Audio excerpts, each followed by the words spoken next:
Senhor presidente, queria deixar registrado aqui um aspecto sobre o bombardeio que Israel está sofrendo, massacre, atentados terroristas contra seu território, uma chuva de mísseis que já chega perto de 1.000 mísseis enviados desde territórios dominados pela Palestina contra civis aleatoriamente em Israel, né?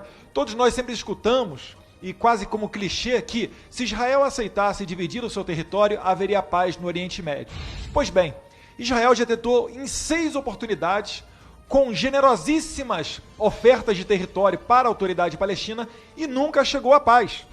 Temos aqui exemplos em 1936, 1947, 1967, 2000 e 2008.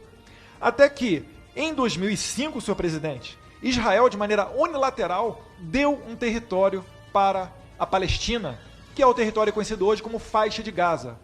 Esse território virou base terrorista, e dentre os grupos terroristas está ali o Hamas. É daí que partem a esmagadora maioria desses mísseis atirados contra civis em Israel, que já mataram 5 pessoas, né?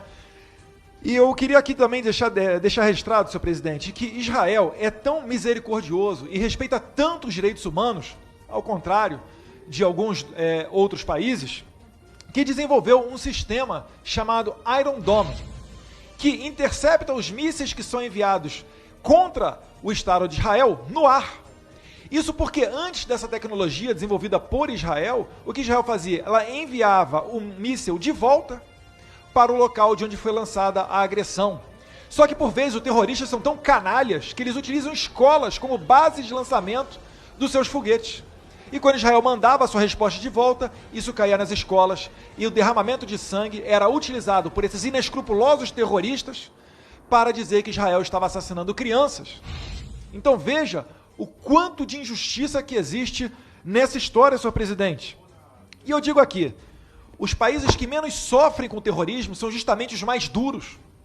Se a gente quer evitar de ter o terrorismo aqui no Brasil, a gente tem que declarar o Hezbollah, o Hamas, a Al-Qaeda, Boko Haram, a Jihad, todos esses grupos como terroristas, impedindo a circulação de seus membros aqui no Brasil, assinando acordos de extradição, porque o Brasil não é mais terra de terroristas.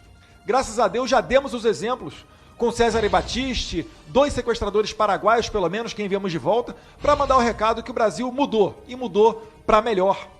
É quase que a concretização do discurso proferido na ONU em 2016, do premier israelense Benjamin Netanyahu, dizendo que aos poucos, mais e mais países vão acordar para a verdade, para as injustiças que são cometidas contra Israel em fóruns internacionais, como é a ONU, que vira e mexe, posterga e renova comissões para investigar Israel e não para investigar a Palestina ou esses grupos terroristas que vivem bombardeando e matando civis.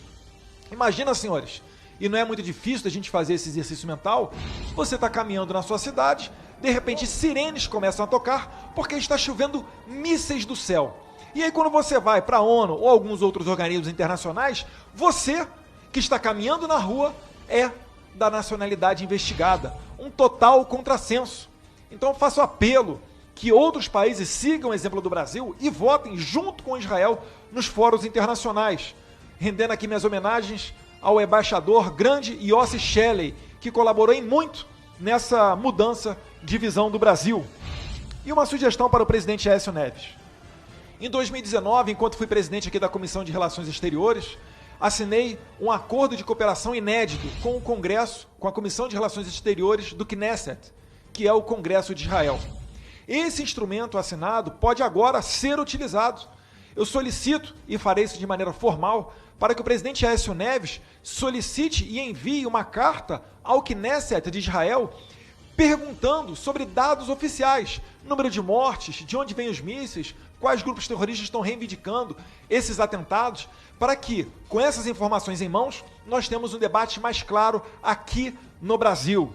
E para quem acha que o terrorismo é algo muito longe, vale lembrar os atentados do Hezbollah em 1992 e em 1994, respectivamente contra a Embaixada de Israel e contra a Associação AMIA, também formada por israelenses. Não faz muito tempo, o presidente Macri decretou que Hezbollah é um grupo terrorista, fato que o Brasil, na minha sugestão, deveria seguir. E finalizando, senhor presidente, nesse 1 minuto para concluir, Eu justamente, presidente Cajado, eu fiz questão de, no final da minha presidência dessa comissão, ir a 2 países, Israel e Emirados Árabes, para que a gente possa conhecer, de fato, um Estado judeu e um Estado árabe, para a gente ver que os árabes não se confundem com terroristas. Emirados Árabes manda suas tropas, suas forças armadas para combater o Talibã no Afeganistão. O Talibã que degola as pessoas simplesmente por serem cristãs ou por não serem muçulmanas. Eles são pessoas muito diferentes e os terroristas querem isso. Eles querem que nós venhamos a confundir os terroristas com os árabes, porque assim fica impossível haver qualquer negociação de paz, que é a missão deles. Muito obrigado, senhor presidente.